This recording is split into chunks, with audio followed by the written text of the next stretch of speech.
Okay, continuing on with Because of Winn-Dixies, chapters 11 and 12. That night, there was a real bad thunderstorm. But what woke me up wasn't the thunder and lightning. It was Winn-Dixie whining and butting his head against my bedroom door.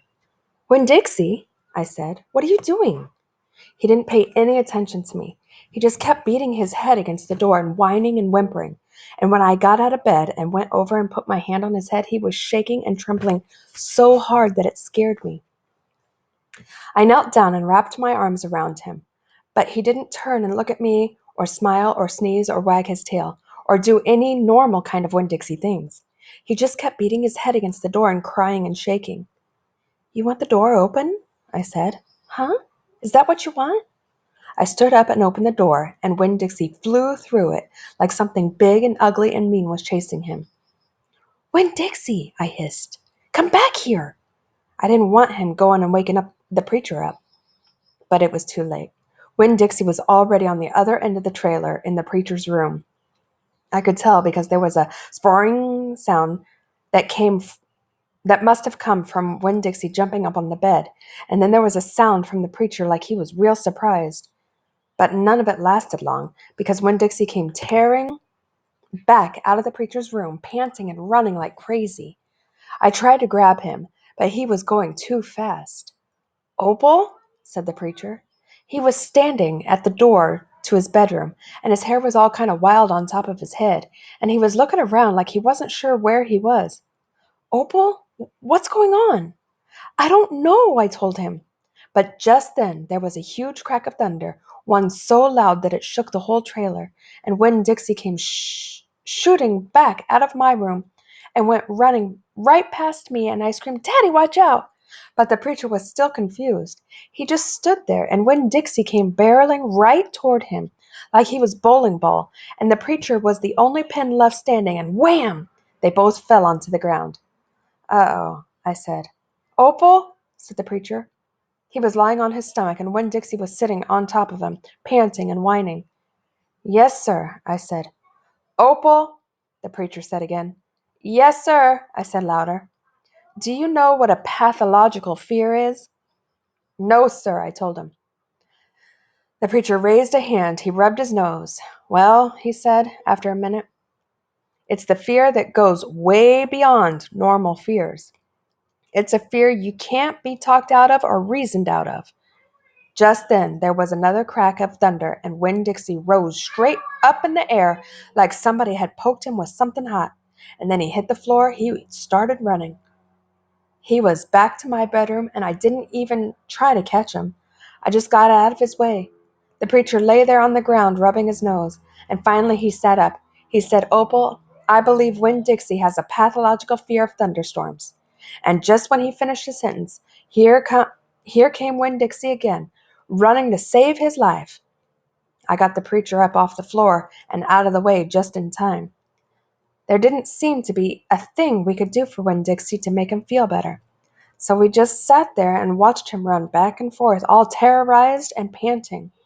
And every time there was another crack of thunder, Winn-Dixie acted all over again like it was surely the end of the world.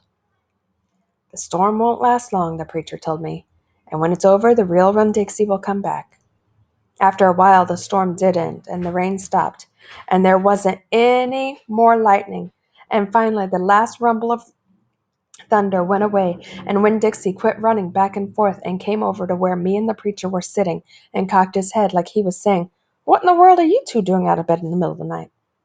And then he crept up on the couch with us in this funny way he has, where he gets on the couch 1 inch at a time, kind of sliding himself onto it, looking off into a different direction, like it's all happening by accident, like he doesn't intend to get on the couch, but all of a sudden there he is. And so the three of us sat there. I rubbed Winn-Dixie's head and scratched him behind the ears the way he liked, and the preacher said, There are an awful lot of thunderstorms in Florida in the summertime. Yes, sir, I said. I was afraid that maybe he would say we couldn't keep a dog that went crazy with pathological fear every time there was a crack of thunder. We'll have to keep an eye on him, the preacher said. He put his arm around Winn-Dixie. We'll have to make sure he doesn't get out during a storm. He might run away. We have to make sure we keep him safe." "Yes, sir," I said again. All of a sudden it was hard for me to talk. I loved the preacher so much. I loved him because he loved Winn-Dixie. I loved him because he was going to forgive Winn-Dixie for being afraid. But most of all, I loved him for putting his arm around Winn-Dixie like that, like he was already trying to keep him safe. Chapter 12. Me and Winn-Dixie got to Gertrude's Pets so early for my first day of work that the close sign was still in the window. But when I pushed on the door, it swung open, and so we went inside. I was about to call out to Otis that we were there, but then I heard music. It was the prettiest music I have ever heard in my life. I looked around to see where it was coming from, and that's when I noticed that all the animals were out of their cages. There were rabbits and hamsters and gerbils and mice and birds and lizards and snakes, and they were all just sitting there on the floor like they had been turned to stone. And Otis was standing in the middle of them. He was playing a guitar, and he had on skinny, pointed-toe cowboy boots, and he was tapping them while he was playing the music. His eyes were closed, and he was smiling. Winn-Dixie got a dreamy kind of look on his face. He smiled really hard at Otis, and then he squeezed, and then he sneezed, and then his whiskers went all fuzzy, and then he sighed and kind of drooped to the floor with all the other animals. Just then Gertrude caught sight of Winn-Dixie. "Dog!" she croaked, and flew over and landed on his head. Otis looked up at me. He stopped playing his guitar, and the spell was broken. The rabbits started hopping, and the birds started flying, and the lizards started leaping, and the snakes started slithering, and Winn-Dixie started barking and chasing everything that was moving, and Otis shouted, "Help me!" For what seemed like a long time, me and Otis ran around trying to catch mice and gerbils and hamsters and snakes and lizards. We kept on bumping into each other and tripping over the animals, and Gertrude kept screaming, "Dog! Dog!" Every time I caught something, I put it back in the first cage I saw. I didn't care if it was the right cage or not. I just put it in and slammed the door, and the whole time I was chasing things, I was thinking that Otis must be some kind of snake charmer. The way he could play his guitar and make all the animals turn to stone. And then I thought, "Oh, this is silly." I shouted over Winn-Dixie's barking and Gertrude yelling. I said, "Play some more music, Otis." He just looked at me for a minute, and then he started playing his guitar, and in just a few seconds everything was quiet. Winn-Dixie was lying on the floor, blinking his eyes and smiling to himself, and sneezing every now and then. And the mice and the gerbils and the rabbits and the lizards and the snakes that we hadn't caught yet got quiet and sat still, and I picked them up one by one and put them back in their cages. When I was all done, Otis stopped playing. He looked down at his boots. I was just playing them some music. It makes them happy. "Yes, sir," I said. "Did they escape from their cages?" "No," Otis said. "I take them out. I feel sorry for them being locked up all the time. I know what it's like being locked up." "You do?" I said. "I have been in jail," Otis said. He looked up at me real quick and then looked back down at his boots. "You have?" I said. "Never mind," said Otis. "Aren't you here to sweep the floor?" "Yes, sir," I told him. He walked over to the counter and started digging through a pile of things, and finally he came up with a broom. "Here," he said. "You should start sweeping."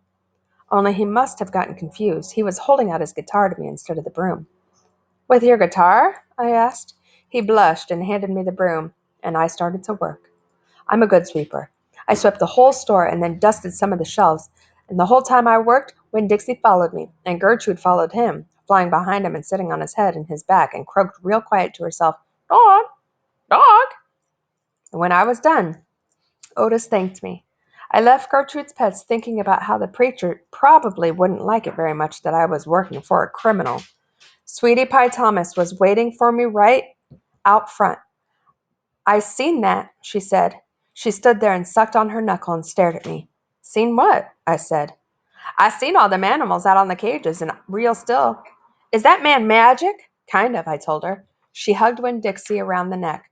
"Just like this grocery store dog, right?" "Right." I started walking, and Sweetie Pie took her knuckle out of her mouth and put her hand in mine.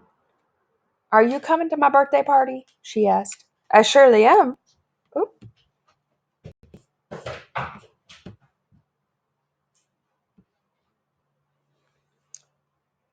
Sorry about that. Are you coming to my birthday party? She asked. I surely am, I told her.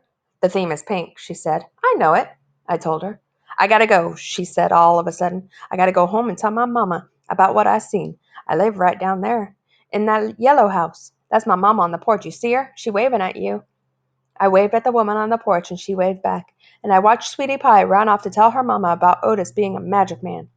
It made me think about my mama and how I wanted to tell her the story about Otis charming all the animals. I was collecting stories for her. I would also tell her about Miss Franny and the bear and about Miss Gloria Dump and believing for just a minute that she was a witch. I had a feeling that these were the kind of stories my mama would like, the kind that would make her laugh out loud, the way the preacher said she liked to laugh. So, 11 and 12. India Opal learned that Winn-Dixie has a pathological fear of thunderstorms. And now the preacher and her have to be aware to keep him safe when there's a thunderstorm. And she learned a little something about Otis, that he was in jail. And that made her a little bit nervous, but doesn't mean he's a bad guy. So let's stay tuned to see what happens up next.